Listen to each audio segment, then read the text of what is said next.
mind somehow. Gotta regain control. City lights are shining in the night they call. Jelang laga Indonesia versus Jepang yang tinggal menghitung hari, kedua tim kini tengah sibuk melakukan persiapan.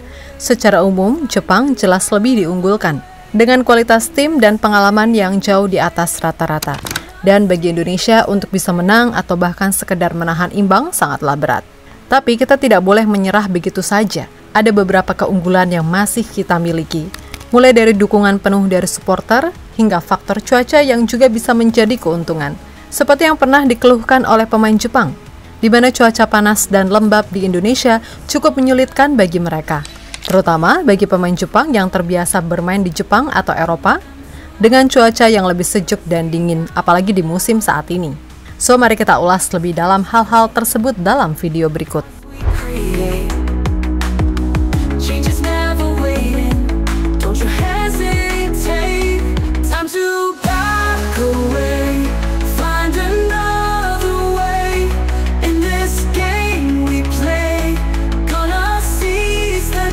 Kurang dari 3 hari lagi, laga panas antara Timnas Indonesia melawan Jepang akan segera digelar. Laga yang akan digelar 15 November ini bakal jadi laga yang paling ditunggu bagi Indonesia dan Jepang. Untuk skuad Jepang, mungkin mereka datang dengan pede, seperti yang diungkapkan oleh bek veteran Yuto Nagatomo kepada CNN. Dalam wawancaranya, Nagatomo menyatakan, jika timnya akan menang lawan Indonesia, kami akan menang, kami punya tim yang sangat kuat. Itu sebabnya kami akan menang, ujar Yuto Nagatomo kepada CNN. Namun meskipun Jepang datang dengan kekuatan penuh, Timnas Indonesia memiliki keunggulan tersendiri yang tak boleh diremehkan. Bermain di kandang sendiri di Stadion Utama Gelora Bung Karno, pemain skuad Garuda akan mendapatkan dukungan penuh dari puluhan ribu supporter yang hadir. Diperkirakan lebih dari 70.000 supporter akan memenuhi GBK untuk mendukung Timnas Indonesia. Supporter Indonesia terkenal militan, dengan can-can selama 90 menit dan koreografi kreatif. Hal ini tentu bisa menambah energi bagi para pemain Timnas Indonesia, dan tak jarang can dan koreografinya bisa mengganggu psikologi lawan. Selain dukungan dari supporter, faktor familiaritas dari lingkungan juga menjadi keuntungan besar bagi Indonesia. Para pemain Timnas sudah terbiasa bermain di lapangan dan atmosfer GBK, sehingga faktor adaptasi tidak menjadi kendala. Kondisi ini berbeda dengan pemain Jepang yang mungkin perlu waktu lebih lama untuk menyesuaikan diri. Faktor cuaca juga menjadi halangan tersendiri bagi Jepang. Sebagian besar pemain Jepang yang dibawa dalam laga ini berkarir di Eropa. Dengan 23 dari 27 pemainnya bermain di liga-liga Eropa, sisanya adalah pemain dari Liga Jepang. Berdasarkan data dari Weatherspart, kondisi cuaca di Jepang saat ini tergolong sejuk, dengan rata-rata suhu sekitar 13 derajat Celcius. Bahkan bisa lebih rendah hingga 7 derajat Celcius. Kawasan Eropa juga memiliki cuaca yang sejuk cenderung dingin, dengan rata-rata suhu sekitar 10 derajat Celcius, bahkan bisa lebih rendah hingga 5 derajat Celcius. Hal ini bahkan cukup kontras dengan Jakarta yang memiliki suhu rata-rata mencapai 32 derajat Celcius dan terendahnya di angka 24 derajat Celcius. Bahkan suhu terendah di Jakarta pun masih lebih panas dibandingkan suhu tertinggi dari Jepang ataupun Eropa. Dan sekarang mereka harus berada di Jakarta yang memiliki rata-rata suhu panas. Dengan begitu, nampaknya para pemain Jepang harus lebih beradaptasi dengan cuaca panas di Indonesia. Hal ini diakui sendiri oleh Nagatomo yang mengatakan, ya, sangat panas, tetapi adalah negara yang indah, saya menyukainya, kata Yuto Nagatomo kepada CNN.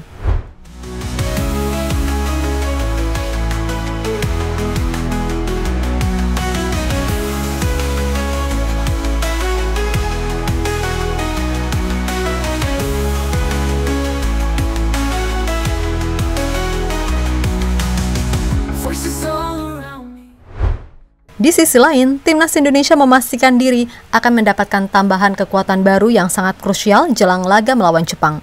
Setelah May Silgers dipastikan absen karena cedera hamstring. Kabar baik datang dari Kevin Dix yang dipastikan bisa memperkuat Timnas Indonesia.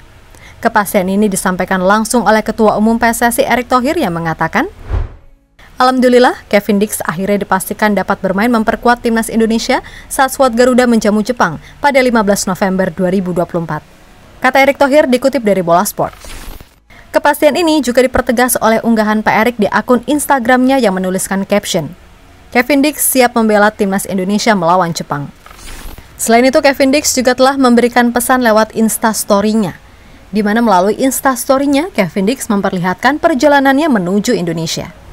Whispers through the crowd. Don't let them surround me.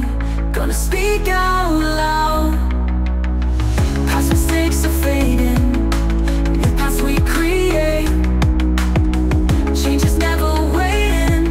Don't you hesitate. Time to back away.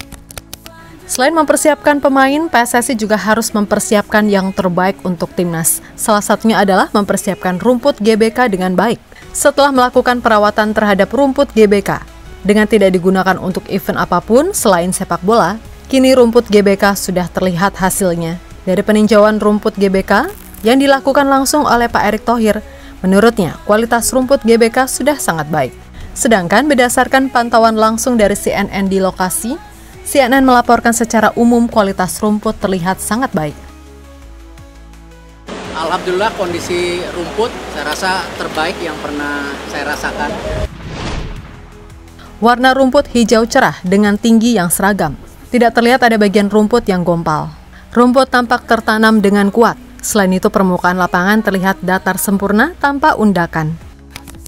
Semoga saja memang benar sudah baik ya, dan bisa digunakan untuk knee slide. Barangkali ya kan Tom Haye ingin selebrasi knee slide lagi jika nanti cetak skor, dan tentunya permainan dari timnas bisa lebih baik dengan kualitas rumput yang baik.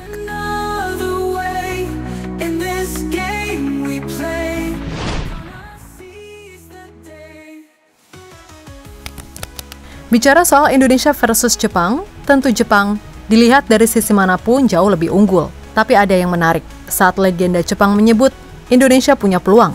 Hal tersebut diungkapkan oleh Keisuke Honda, legenda Jepang yang pernah membela AC Milan. Menurutnya, timnas Indonesia kini menjelma menjadi ancaman serius bagi negara-negara Asia.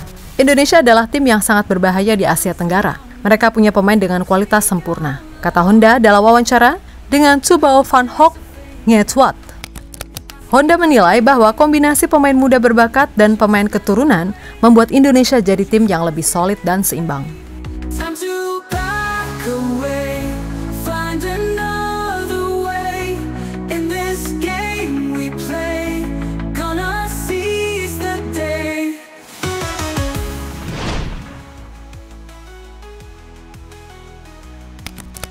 Mark Locke, legenda timnas, punya pendapat sendiri mengenai laga Indonesia versus Jepang dan Arab Saudi, di mana ketika ditanya oleh wartawan mengenai prediksi skor untuk Indonesia, Locke optimis Indonesia bisa menang. Dalam prediksinya, Locke memprediksi Indonesia akan menang tipis 1-0 dari Jepang dan menang 2-1 dari Arab Saudi. Ya, pertama 1-0 ya. Wow. Yang kedua 2-1. Mau ke Indonesia ya, sama Saudi ya. Wow, optimis sekali. Dalam menghadapi Jepang, Indonesia jelas dihadapkan tantangan besar. Dengan kualitas dan pengalaman, Jepang memang diunggulkan. Namun, kita tidak boleh lupa bahwa timnas Indonesia memiliki kekuatan tersendiri yang tidak bisa diabaikan. Dari dukungan supporter, cuaca, hingga faktor lainnya. Apalagi kedatangan Kevin Dix menambah kepercayaan dari skuad Garuda. Meskipun lawan kita kuat, doa dan dukungan kita semua bisa memberikan kekuatan tambahan bagi pemain Garuda kita. Ayo dukung terus Garuda Indonesia.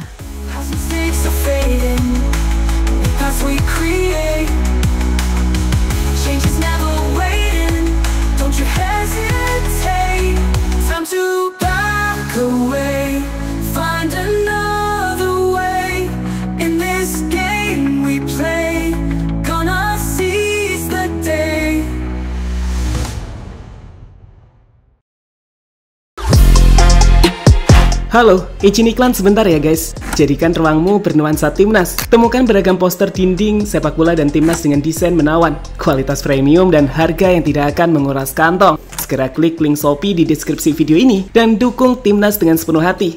Mulai dari dinding rumahmu.